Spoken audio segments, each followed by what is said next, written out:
क्या God exist करता है या नहीं, इस पे बहुत सारी वीडियोस, बहुत सारे पॉडकास्ट और बहुत सारी कहीं ऐसे डिबेट हुई हैं जो कि प्रूव करती हैं कि गॉड एग्जिस्ट करता है या नहीं। पर दोस्तों आज की ये वीडियो और इसके अंदर बताए जाने वाली ये कॉन्सेप्ट बिल्कुल प्रूव कर देंगे कि गॉड एग्जिस्ट करता है या नहीं। तो दोस्तों जो मैं अभी आपको इन्फॉर्मेशन देने जा रहा हूँ ये बिल्कुल ही रिसर्च बेस पे है और एक थ्योरी के बेस पे है। तो दोस्तों इस वीडियो को बड़े ध्यान से देखिएगा क्योंकि इसके अंदर आपको अच्छी इन्फॉर्मेशन प्रोवाइड की जाएगी और उससे रिलेटेड मैं आपसे क्विज भी पूछूंगा इस वीडियो के दौरान।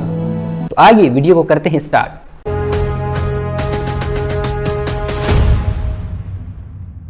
पुराने जमाने के फिलोसोफर थॉमस एक्विनस ने ये थ्योरी दी थी और उसके बाद कहीं ऐसे बहुत सारे फिलोसोफर्स इस थ्योरी को सपोर्ट करते हैं जैसे कि अल गजाली और एरिस्टोटल, और उस थ्योरी का नाम था कॉस्मोलॉजिकल थ्योरी जिसे कॉस्मोलॉजिकल आर्गुमेंट भी कहा जाता है। ये थ्योरी बड़ी फेमस है और कहीं कहीं स्कूल्स के अंदर भी बच्चों को पढ़ाई जाती है, उनके सब्जेक्ट के अंदर भी ये थ्योरी इंक्लूड है। कॉस्मोलॉजिकल थ्योरी जो कि 5 आर्गुमेंट की बेस पे है, इसके अंदर 5 आर्गुमेंट्स हैं। वो आर्गुमेंट है the argument of motion, the argument of causation, the argument of degree, the argument of contingency and argument of designation. वैसे तो इसके अंदर 5 आर्गुमेंट हैं पर जो मैं आज बात करने वाला हूं वो सिर्फ 2 आर्गुमेंट के ऊपर, क्योंकि ये जो 2 आर्गुमेंट है ये ज्यादा इंपैक्ट करती है हमारे इस कॉन्सेप्ट पे कि गॉड एग्जिस्ट करता है या नहीं। तो जो हम सबसे पहले आर्गुमेंट की बात करने वाले हैं वो है the argument of motion. Argument of motion ये कहती है कि इस दुनिया, इस यूनिवर्स के अंदर जो भी चीजें हैं, जो भी मूव कर रही हैं, वो ऐसे ही मूव नहीं करती, उसके पीछे कोई तो कोई रीजन है। ऐसे समझ लें कि ये एक बॉक्स है जो कि अभी रेस्ट में है, अभी मैं आता हूं, इस पे फोर्स लगाता हूं और ये बॉक्स मूवमेंट में चला जाता है, यानी कि इस बॉक्स को कोई ना कोई प्रीवियस जो फोर्स मिली उसके बाद ये मूवमेंट में आया, यानी कि इस बॉक्स को जिसने मूवमेंट दी वो हूं मैं, यानी कि मैं हूं इस बॉक्स का मूवर। तो इसी तरह हर एक चीज का जो कि मूवमेंट में है उसका कोई तो कोई मूवर है जो कि इस चीज को फोर्स दे रहा है। आपने इंटरनेट पे ऐसी कई सारी वीडियो देखी होंगी कार्ड्स की, जो कि इस तरह से कार्ड रखे हुए होते हैं और एक इंसान आता है, उस पहले कार्ड को मूव करता है और वो कार्ड गिरता है, फिर वो कार्ड दूसरे को गिराता है, फिर वो कार्ड जो गिरता है वो चौथे को, तीसरे को, पांचवें को, इस तरह से ये पूरी गेम चल रही होती है। अभी ये जो पूरी गेम स्टार्ट हुई है ये स्टार्ट की इस इंसान ने, यानी इस पूरे जो गेम को चला रहा था, इस सबका जो प्रीवियस जो फोर्स थी वो था ये बीइंग, वो था ये इंसान। इसी तरह हमारी पूरी जो यूनिवर्स चल रही है, हमारे जो पूरी दुनिया के अंदर जो भी हमारी अर्थ रिवॉल्व कर रही है, हमारे सन के सराउंडिंग और अर्थ के जो सराउंडिंग रिवॉल्व कर रहा है, हमारा मून, इसके पीछे कोई तो कोई रीजन है, इसके पीछे कोई ऐसी फोर्स है जो सारी चीजों को चला रही है और उसी फोर्स को, उसी बीइंग को ये आर्ग्यूमेंट कहती है द गॉड। तो दोस्तों उम्मीद है आपको ये फर्स्ट आर्गुमेंट बड़ी अच्छी तरह से समझ में आ गई होगी। दूसरी आर्गुमेंट पे मूव होने से पहले मैं आपसे यहाँ पे एक क्विज पूछना चाहता हूँ। ये कॉस्मोलॉजिकल आर्गुमेंट का सबसे पहले बेस कौन से फिलोसोफर ने रखा था?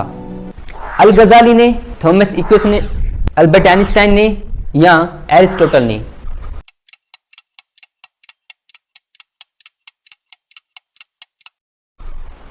इस क्वेश्चन का सही आंसर है थॉमस एक्विनस। उम्मीद है आपने इसका सही आंसर दिया होगा।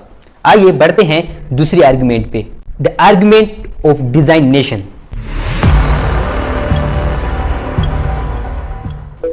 आर्गुमेंट ऑफ डिजाइनेशन ये कहती है कि हर एक ऑब्जेक्ट का डिजाइन होता है और उस डिजाइन को बनाने वाला भी होता है, यानी कि उसका डिजाइनर भी होता है। इसी तरह जैसे कि मैं यहाँ पे ये एक पेन ले रहा हूँ, इस पेन का ये ढक्कन है, इसको खोल के हम इस पेन को इस्तेमाल कर सकते हैं और इसके पीछे ये छोटा सा कैप है जिसको हम खोल के इसके पीछे इंक फिल कर सकते हैं, यानी कि ये इसका पूरा हो गया डिजाइन।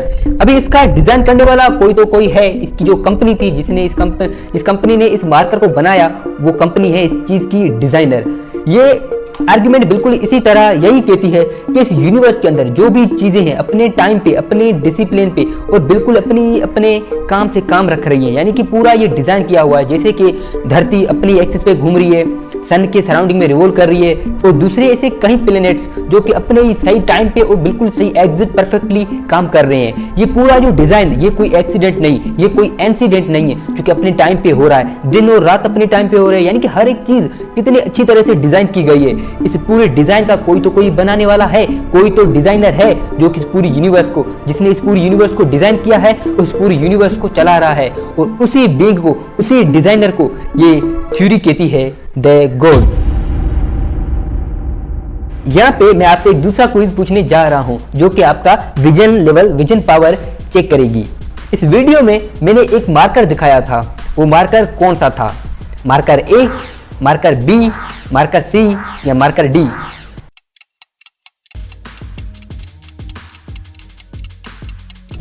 उम्मीद है आपने भी इस क्वेश्चन का भी आंसर सही दिया होगा। इस क्वेश्चन का आंसर सही है ऑप्शन डी। तो दोस्तों इस दोनों आर्ग्यूमेंट को अगर मैं समराइज करूं तो द आर्ग्यूमेंट ऑफ मोशन ये कहती है कि इस यूनिवर्स के अंदर जो भी चीज मूव कर रही है उसका कोई तो कोई मूवर है, और उस मूवर को ये आर्ग्यूमेंट कहती है द गॉड। और द आर्ग्यूमेंट ऑफ डिजाइनेशन ये कहती है कि इस यूनिवर्स के अंदर हर एक चीज का डिजाइन है और उसी चीज का कोई तो कोई डिजाइनर भी है, और वो डिजाइनर है द गॉड, यानी कि इस यूनिवर्स का जो डिजाइनर है वो है ये गॉड। तो दोस्तों इस पूरी थ्योरी का और दोनों आर्ग्यूमेंट का पूरा कंक्लूजन ये है कि गॉड एग्जिस्ट करता है। तो दोस्तों ये वीडियो आपको कैसी लगी और आपकी क्या राय है, क्या गॉड एग्जिस्ट करता है या नहीं, कमेंट में जरूर बताइएगा। छोटी से छोटी चीज की शुरुआत तो होती है और उसे कोई शुरू भी करता है। बिल्कुल ऐसे ही यूट्यूब की जर्नी भी शुरू हुई थी। कौन था दुनिया का सबसे पहला यूट्यूबर और कौन सी थी दुनिया की सबसे पहले यूट्यूब के वीडियो जो कि यूट्यूब पे अपलोड की गई थी, मैंने इस वीडियो के अंदर बताया है। इस वीडियो पे क्लिक करके आप देख सकते हैं